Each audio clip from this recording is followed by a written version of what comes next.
So, moving back to today's lecture regarding the lymphedema, and the past couple of lectures we have been talking about lymphedema. In the previous lecture, particularly, we talked about some of the diseases related to that, and we also discussed about the etiology of the lymphedema.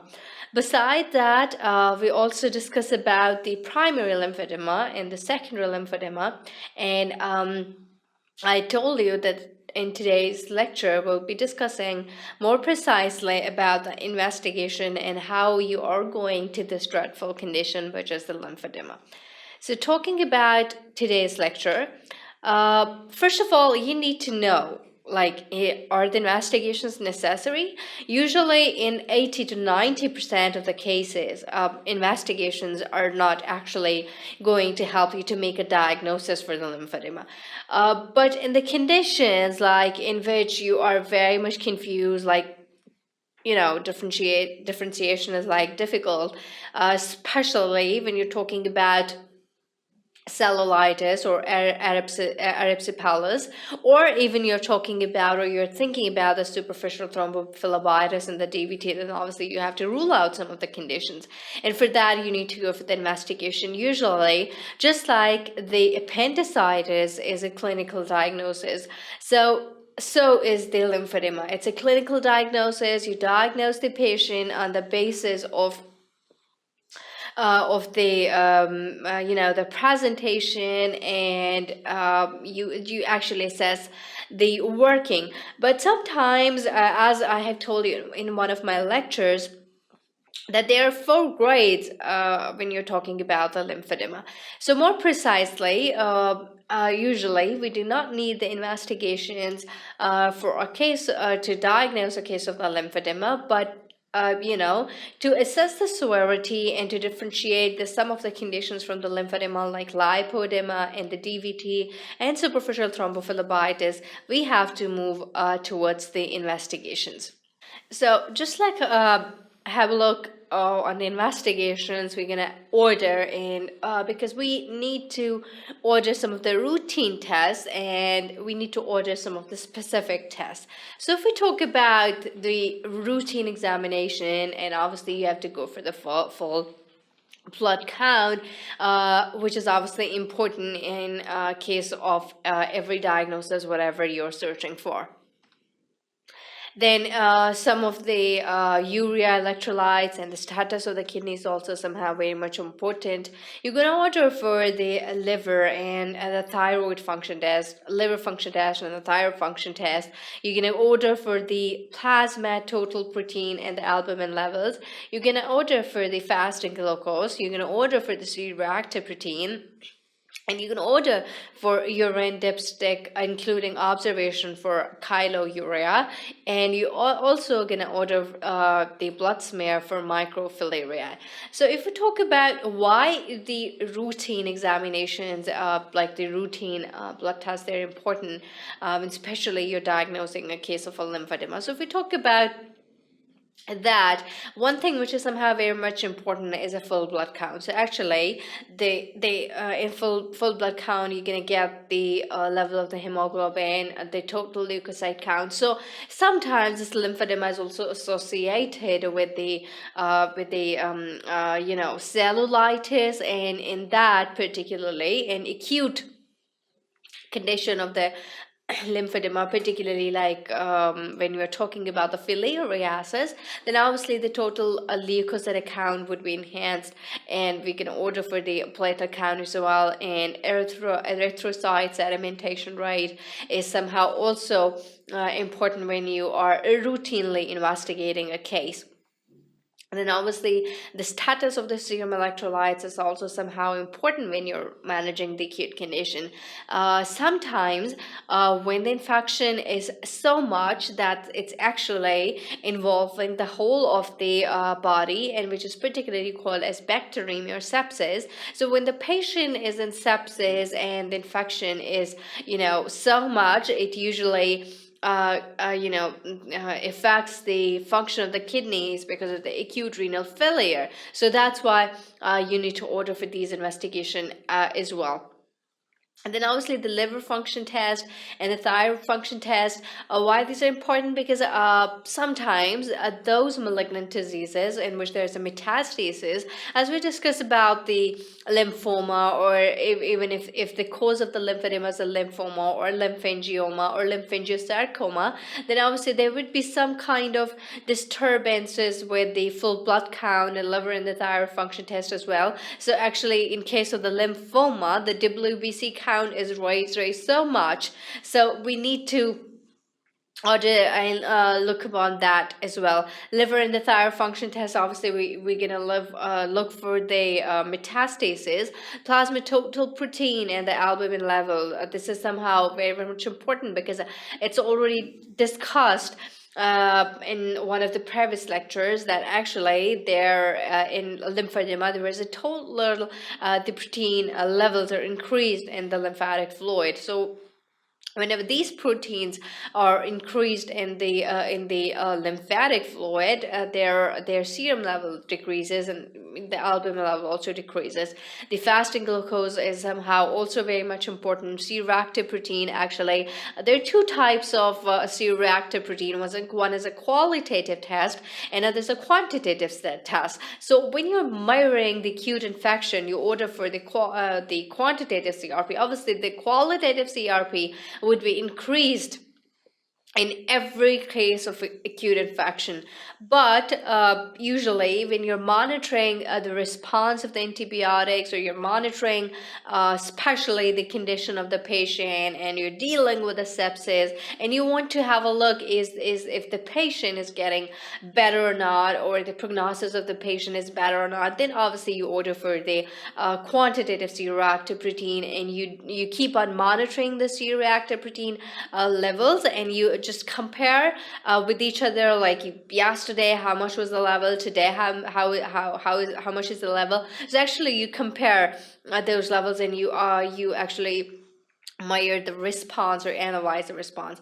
Urine dip test, including observation for the chyluria, because I have already mentioned in one of my few lectures that actually in sometimes the patient also present in case of the chronic conditions of the lymphedema or the chronic lymphedema, the patient presents with a chyluria. So whenever you're investigating such case, then you have to order for the urine testing, and you also order for the presence of the chyluria. Blood smear for the microfilaria. Why this is somehow important? Because I have already told you that filariasis is the most common cause for development of the acute secondary lymphedema, right? So obviously you need to evaluate if, and you need to check if the filariasis is is present or not, or because the most of the time we know that in case of the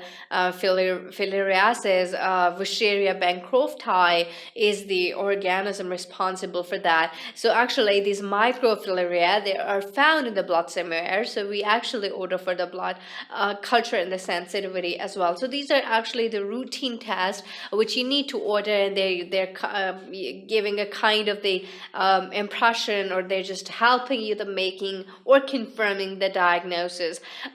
Actually a little bit about your probability, and because you actually make the diagnosis on the basis of your history and your clinical examination. So if there's a history of radiotherapy to the lymph node, there is a history of radiotherapy to the cancer, like the breast conservation surgery, or after the mastectomy, obviously you need to think about those as well. Or if you're thinking that there is a condition of acute filariasis, then obviously you need to order for these investigations in chest ultrasonography and ultrasonography and chest radiograph, or the HRCT, high resolution CT for the test. These are somehow very much important because sometimes the patient not only present with this, but if the patient is in sepsis, so there would be some kind of changes in the chest as well. And if there are the filaria are also involving some of the part of the lungs, then there would be lower respiratory tract infection as well. Now if we talk about some specific investigations, for the lymphatic channels, then lymphangiography.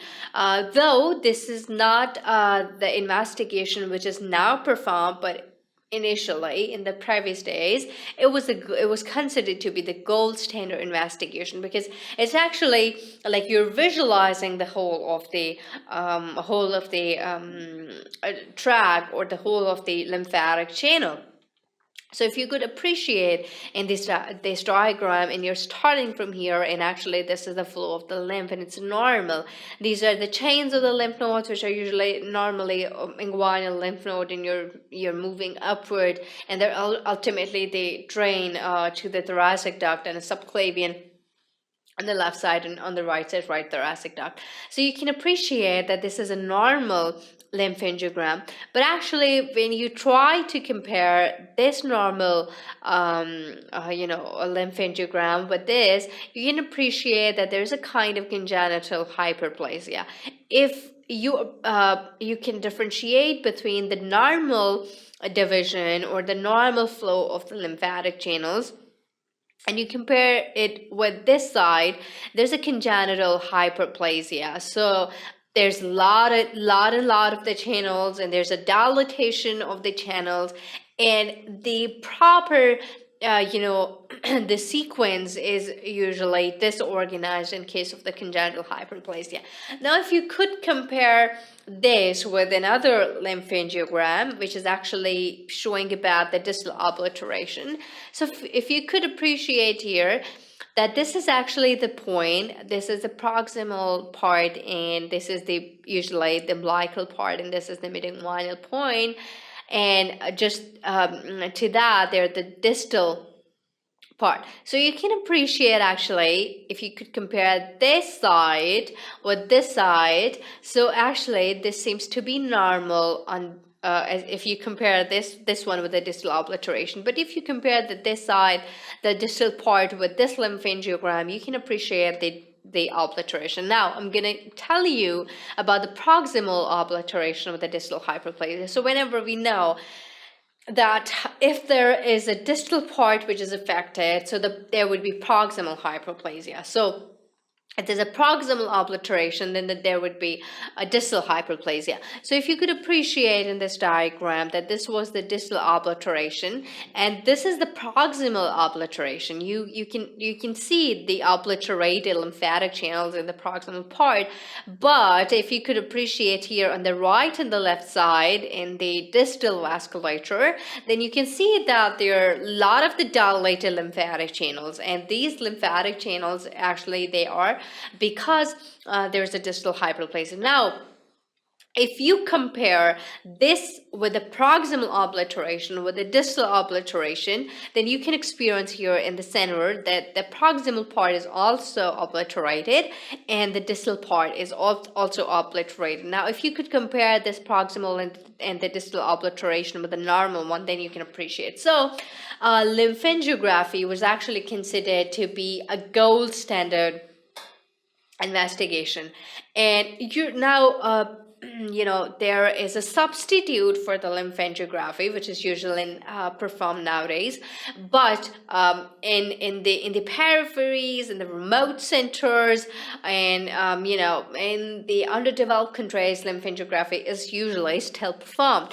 So actually it tells you the exactly dilatation or the obliteration or the hyperplasia, dysplasia, or the hypoplasia of the lymphatic channel. So now, this has been replaced by another technology, which is the isotope lymphoscintigraphy. Actually, in this, you give a radioactive technetium labeled isotope. And if you could see here in the diagram, as you can see that these actually radioactive labeled, they actually whenever this is the proximal part, these are the central inguinal points, and these are the lymphatic channels of the distal part. Now, if you could appreciate these, you can see here that these are the normal vasculature, and these radioactive labeled technetium isotopes, they actually take up, and whenever the normal vasculature is present or normal lymph node is present, they magnify it and they show it to you, as you can appreciate here in the diagram. So these are the normal part, and you can see the distal part as well. But now if you compare this with the other side, you can see that there's obliteration in the distal part. And if you could appreciate here, there's a proximal obliteration, plus there would be hyperplasia of the distal part. So now in the previous ages, or previously, there was the investigation which was called as a lymphangiography. Now it has been widely substituted by another investigation which is called isotope lymphoscintigraphy, and it's usually the isotope used for this is technetium labeled radioisotope, and it usually the whole of the pathway of the lymphatic channels and the lymph nodes is identified, and you can again the level of the obliteration, whether it's the proximal or the distal, and it's whether it's the hyperplasia or aplasia or dysplasia, that can be visualized in that.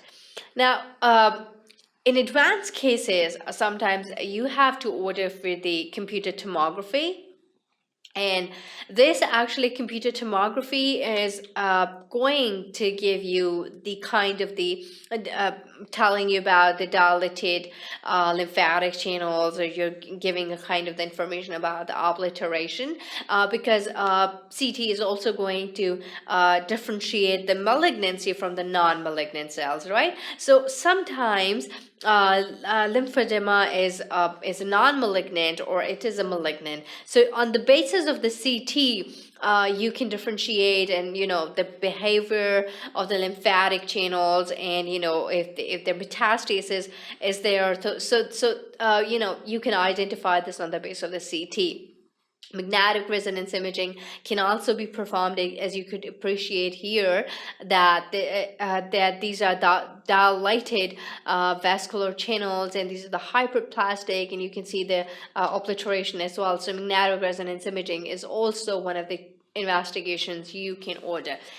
Now, there's some kind of the invasive investigations which can be performed in case of the lymphedema, which are the lymphfluoroscopies, and usually these fluoroscopic particles, they were used in this procedure, and what they do is actually they have the tendency to absorb the typical or a wavelength, specific wavelength, and then you can detect them on the basis of the absorption. So if you could appreciate in this diagram, like sometimes in case of the gout, we also order for the fluoroscopy, and because those crystals are usually bifringent and they can be identified in fluoroscopy. And sometimes immunofluoroscopies can be performed to identify the immune complexes. So this is one of the investigation, which is the lymphfluoroscopy, in which the fluoroscopic isotopes, they are being used. And if we talk about the mechanism of the action of these isotopes, they have the tendency to absorb a specific wavelength, and that wavelength is then reflected in this picture, and you can appreciate that these are the kind of the lymphatic channels which have some kind of the dilatation and obliteration and with associated hyperplasia. So lymphofluoroscopies can also be used as indicating the severity. Now, this is important to know that the investigations we have discussed previously, they were actually used to confirm your diagnosis of lymphedema, or to differentiate the lymphedema. It's a malignant lymphedema or it's a non-malignant lymphedema. But sometimes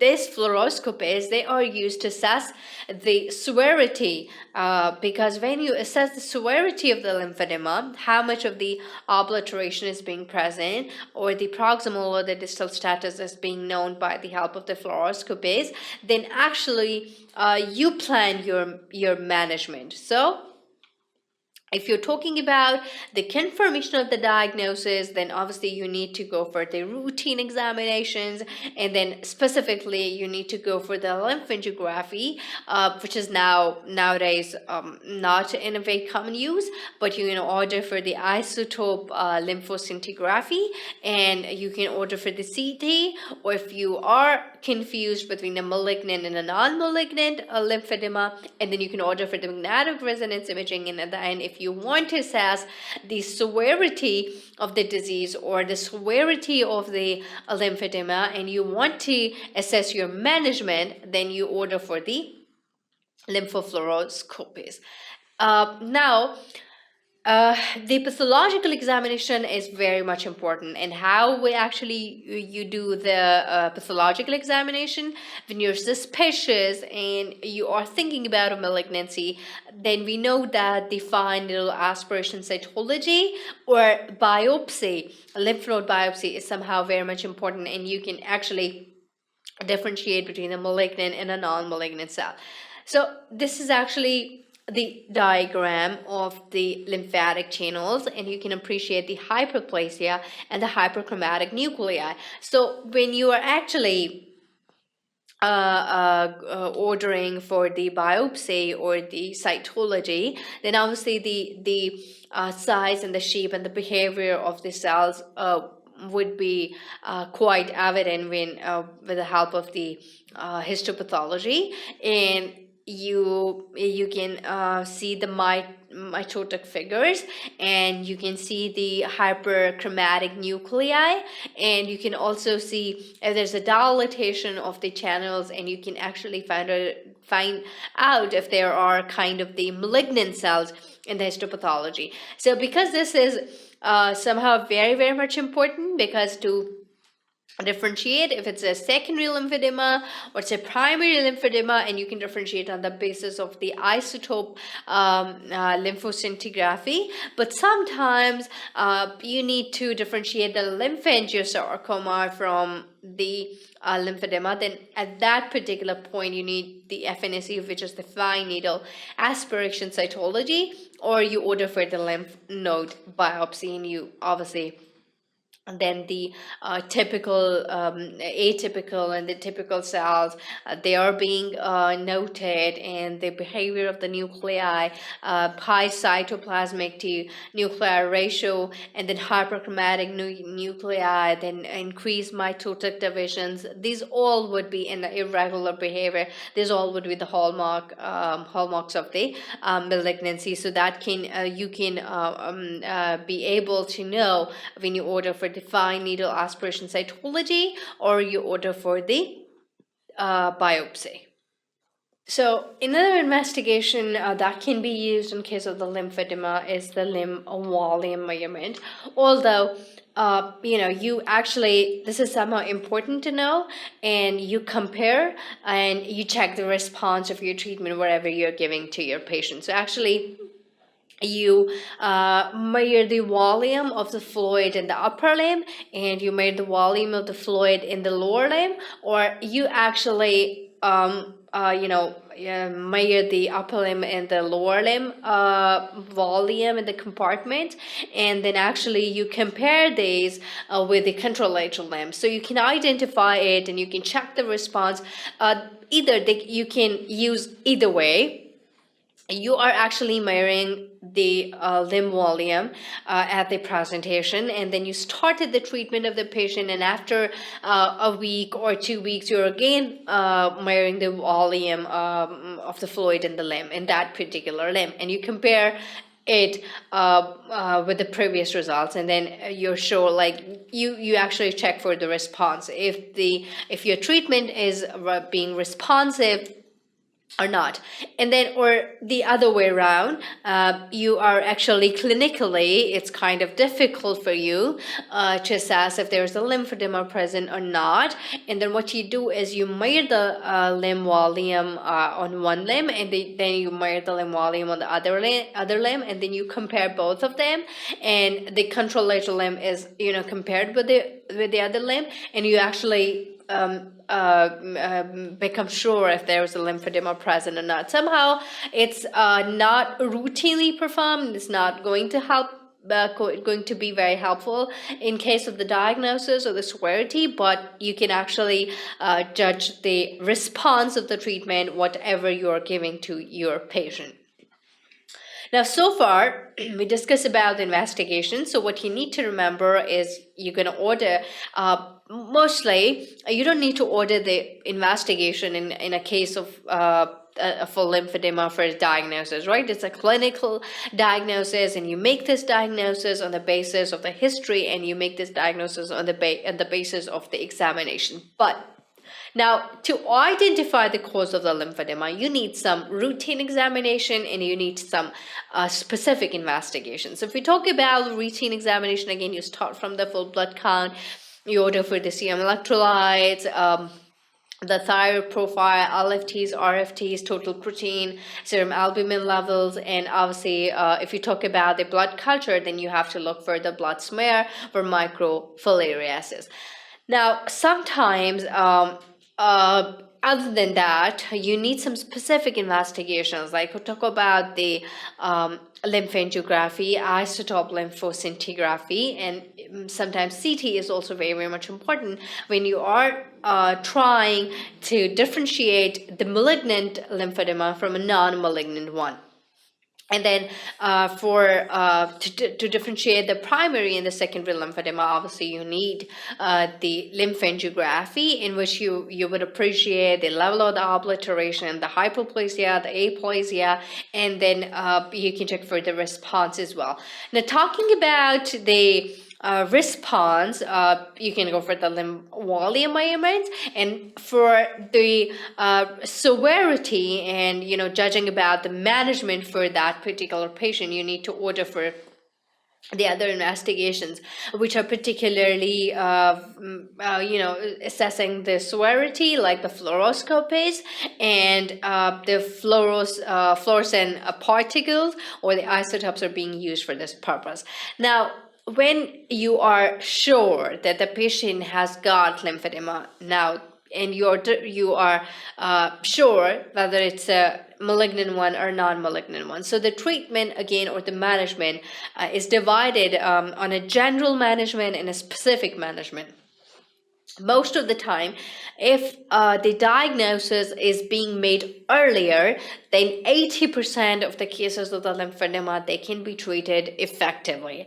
But when they enter to the next stage, or moderate level or severe level, or especially the malignant lymphedema with a kind of the skin changes like ulcerations or the dermatophytosis, then obviously the treatment is usually the palliative one, and just minimizing the pain of the patient. So the management includes, and that starts from the day when the patient actually presents to you. You start from the history of the patient. You see if the patient has obesity or not, because mostly those patients, especially the women who are morbidly obese, they actually develop this kind of complications. So you need to give a good physical, emotional, and psychological support as well. You need to evaluate the social circumstances. You need to be very much vigilant about the special care or the needs the patient requires.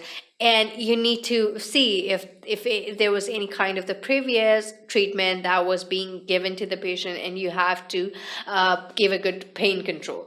Now, another thing which is somehow very, very much important is, like, this is a kind of the psychological and the social stress as well, because in those cases in which the elephantiasis develop, or the later stages or the advanced stages of the lymphedema, it's a kind of a very, very agony, it's a pain and a psychological stress for the patient, right? So it's not that you only need to treat whatever the disease the patient has, but you have to give a moral support. You need to have to give psychological support, and obviously for that you need to take the help of psychologists. You need to take the help of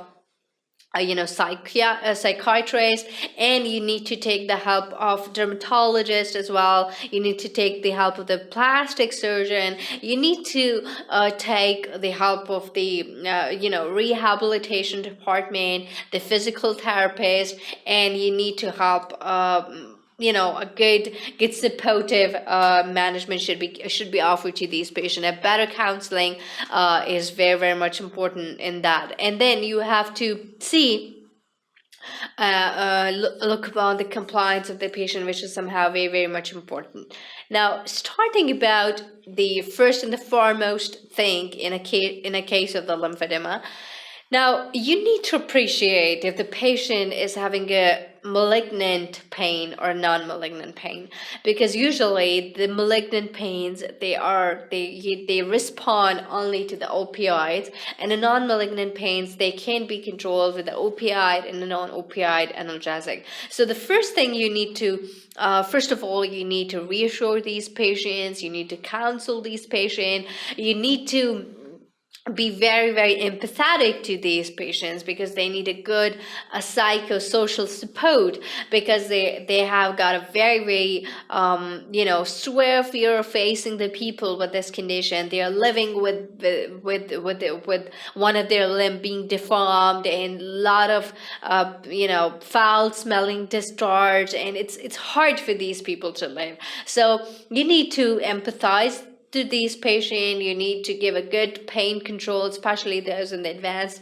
stages, or those because of the malignant conditions. They usually respond only to the opioid. So the opioid analgesics should be provided to these patients. The second important thing in the management is the control of the swelling. So there are various methods by which the swelling can be controlled. Now it depends if it's the initial stages of the lymphedema, or the later or the advanced stages of the lymphedema. So we talk about the initial stages. If you provide or order for the good bed rest to the patient, the swelling can be subsided. The elevation of the limb is very, very much important. The compression stockings and the bandages, and sometimes pneumatic compressions, they are also important. Sometimes you need to perform the manual drainage of the lymph. So there are various techniques which can be used, and these techniques, they depend upon the severity of the patient or the edema, how much of the edema is being present in the patient, how much is the swelling. So that can be controlled by the sometimes you can diurese the patient as well. So the diuretics can be used for that. Bed rest, elevation, compression stockings, compression bandages, or compression devices, they can be used for that.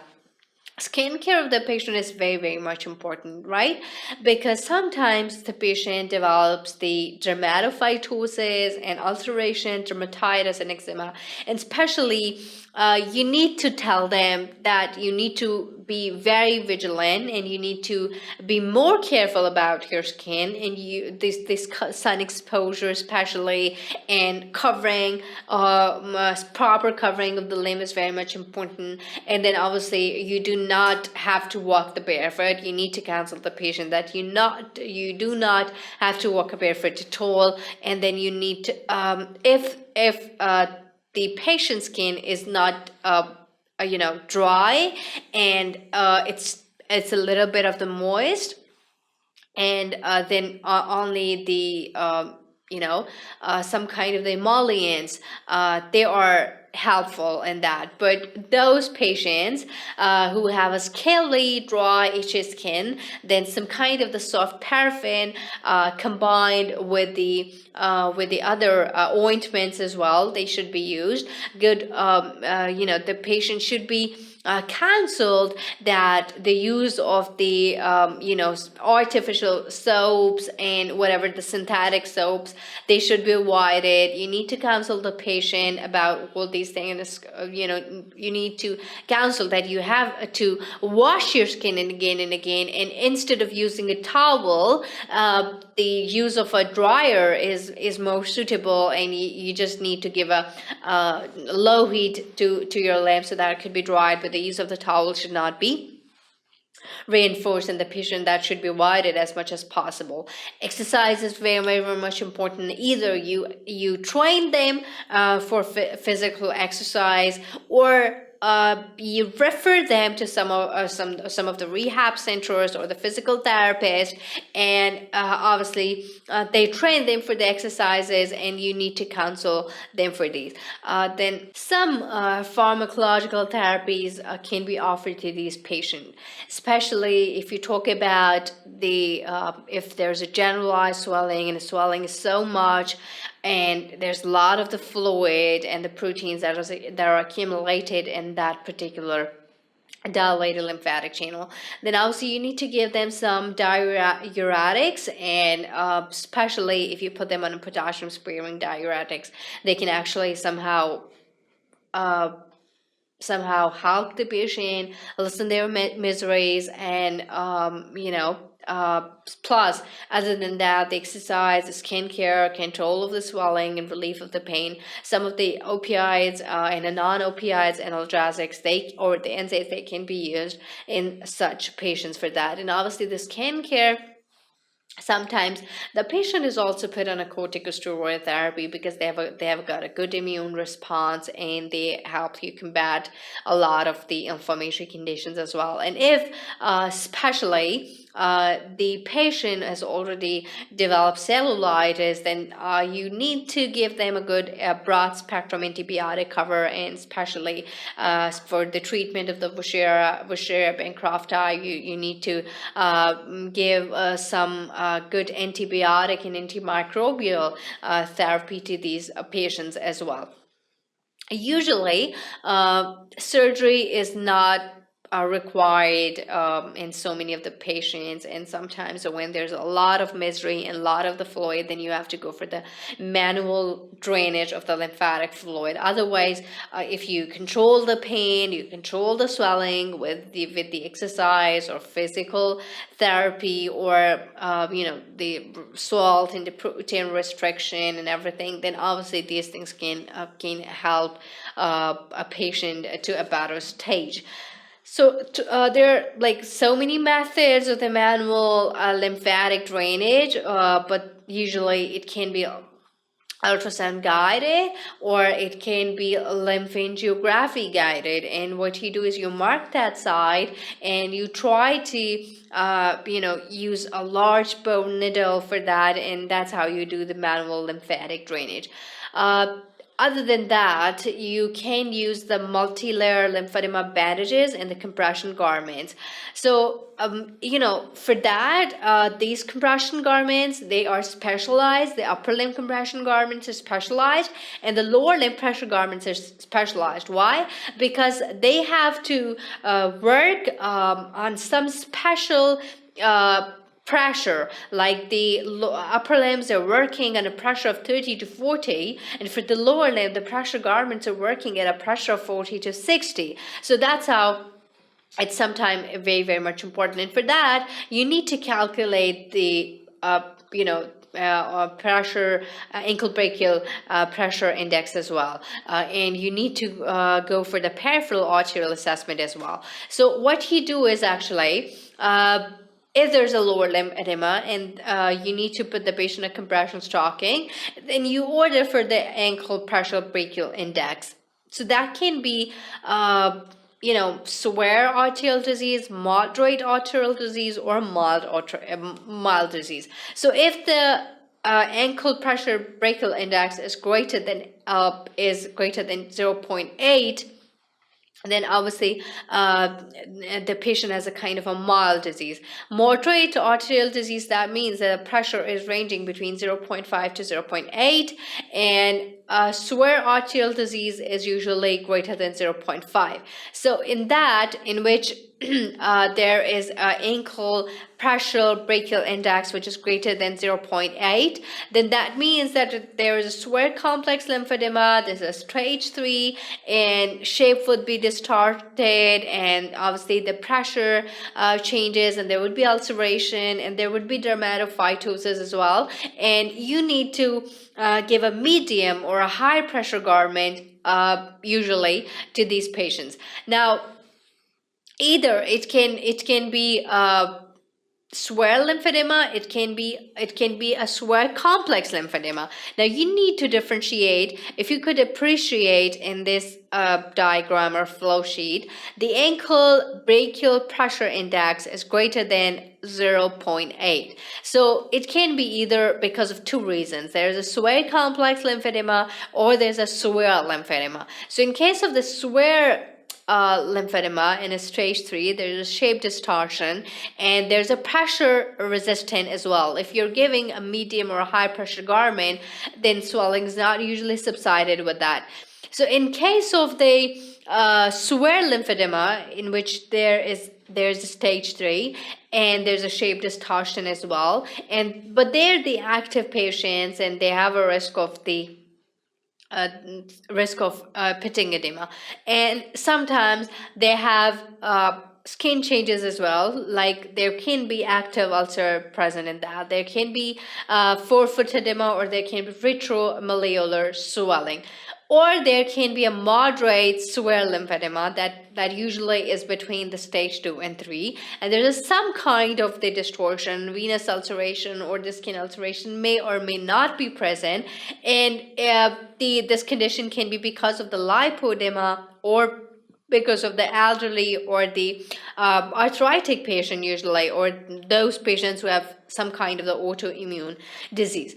Other than that, if we talk about the moderate arterial disease with the ankle brachial pressure index, which is ranging between 0.5 to 0.8, so for that, what you need to do is that's a kind of a stage 0 to 1, and it's a early or mild lymphedema, or there's no minimal change or skin ulcerations or skin distortion, and sometimes it can be raised because of the lipodema, and sometimes because of the cardiogenic edema, these pressure indexes can be increased, and there can be a neurological deficits as well. Now, what you have to do in these patients, for those patients who have moderate disease and their pressure is actually ranging between 0.5 to 0.8, then you have to give a compression bandage of pressure ranging between 14 to 21, with a circular or flat net. It's ready to wear and all styles are available. For those patients, if you could go back and you could appreciate here, it's a moderate, it's either a moderate or severe, it can be stage 2 or stage 3. So in that, what you do is you put a medium pressure compression bandage or stocking or device. So the pressure usually ranges between 23 to 32, and it's a circular or flat or combination that's ready to wear, and all custom sizes are available. So if you go back here, if there is a severe lymphedema or there's a severe complex lymphedema, then what you need to do is you need to give a high or a very high pressure compression stocking or bandage. The pressure ranges between 34 to 36, and in case of those like a very high and a pressure gradient greater than 0.8, then you have to give them pressure stockings ranging with a high pressure ranging from 49 to 70. So what happens is, like, if you are putting the patient on these compression stockings, so either two things can happen. Either the swelling would be subsided, or the swelling would not subside. So if the swelling is subsided, then you have to put the patient on conservative treatment, and if it does not, then you have to look for the surgical options like the manual drainage and sometimes like that. So if there is no increase in the swelling, if there is no skin deterioration or the tissue density or shape, if there is overall the condition of the patient is improved, then you consider it to be a successful outcome.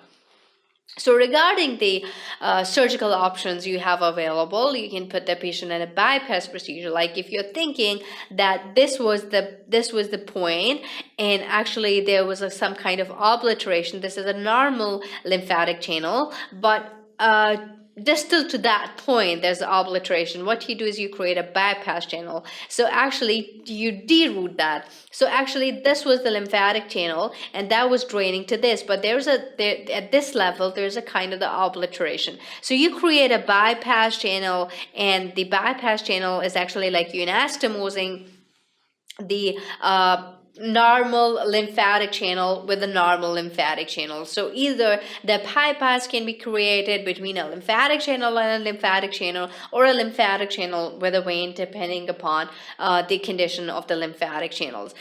Sometimes liposuction can be helpful, especially if you are talking about those patients who are morbidly obese, because most of the time these conditions are generated because of extreme or morbid obesity. So liposuction can be one of the options you can consider. Or there can be some kind of limb reduction procedures, right? In advanced stages of the lymphoedema, in which the treatment is not usually helpful, and you're just minimizing the cosmetic discomfort of the patient, then you put the patient on limb reduction therapies, and for that the skin and the subcutaneous tissue is excised. So there are like 4 procedures that can be used for that. One is called the Sistrunk procedure, others the Hammonds procedure, others the Thompson procedure, and the last one we use is a Charles procedure. So actually what we do is, in case of the Sistrunk procedure, only the flap of the skin and the subcutaneous tissue is removed. But in Hammonds procedure, actually, this is the skin and this is the subcutaneous tissue. So actually, this whole of the portion is being removed. Like this was the portion of the thigh, and this was the portion of the leg, and you can see that the leg is more swollen as compared to the thigh.